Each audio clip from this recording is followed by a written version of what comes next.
Hey everyone, so what if I told you that modern history might be moving to the rhythm of a really ancient 50-year cycle? Our source material for this explainer puts forward that pretty provocative idea, so let's dive in and explore that pattern together. All right, take a look at these dates: 1917, 1967, and 2017. Now, each one of these marks a totally pivotal moment for modern Israel. And as you can see, they're each separated by exactly 50 years. So our source material asks a big question. Is this just a wild coincidence, or could it be evidence of a much, much deeper historical pattern at play? To even begin to find an answer, the source material tells us we need to look way back to an ancient biblical concept. It proposes this concept as the key, the one thing that could unlock this entire modern pattern. And that key is something called the Jubilee.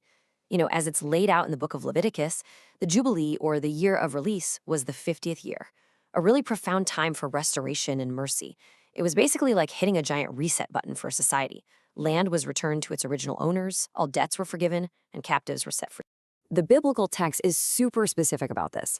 A trumpet blast would kick off the year, and it was all about consecrating it to proclaim liberty throughout all the land. Now, you're going to want to hang on to that word liberty because it becomes absolutely central to the argument our source is building here. Okay, but here's where the logic takes a really crucial turn. For this whole cycle of restoration to even begin, the source argues that a prophecy of desolation had to be fulfilled first, and not just fulfilled, but publicly acknowledged. And that prophecy is right here from the book of Deuteronomy. It predicts that after a long period of desolation, a stranger from a far land would show up, see how bad things were, and basically declare it to the world. According to the source, this very specific public declaration would act as the trigger, kicking off a whole new era of divine mercy. So who was this stranger? Well, the source points us to the year 1867, when the world-famous American author Mark Twain visited the Holy Land. And his description in his book Innocents Abroad, well, it was brutal. He called the landscape dismal and an unsightly desert. And this widely read, really harsh account is presented as the fulfillment of that stranger's declaration. But the source asks us to just pause here for a second and look a little deeper.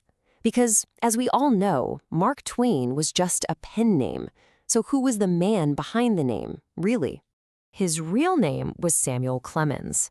And it's this name, the source argues, that contains what might be the most astonishing part of this entire story. Okay, so let's break this down because it's kind of wild. The name Samuel comes from Hebrew and means God heard. The name Clemens has Latin roots and means merciful. So you put them together and the source interprets the stranger's name, Samuel Clemens, as a hidden message. God heard and will now be merciful. And this connects directly, perfectly, back to that promise in Deuteronomy, which said that after the desolation, God would have mercy on you. And that's not all that was going on in 1867. Not by a long shot. As you can see, that very same year, an explorer named Charles Warren began the first major survey of Jerusalem, an act the source links to a prophecy in Zechariah about a man with a measuring line. Also in 1867, the Ottoman Empire's new land code allowed foreigners to buy property for the first time, which lines up with a prophecy in Jeremiah that men shall buy fields for money. For the source material, 1867 is without a doubt the turning point. So now let's trace the entire pattern. Let's put it all together on this timeline. The source sets up 1867 as the start, the turning point. Add 50 years, that's one Jubilee cycle, and you land right on 1917, the year of the Balfour Declaration. Go another 50 years, you get to 1967, when Jerusalem was unified. And one more 50-year jump takes us to 2017, with the U.S. recognition of Jerusalem as the capital.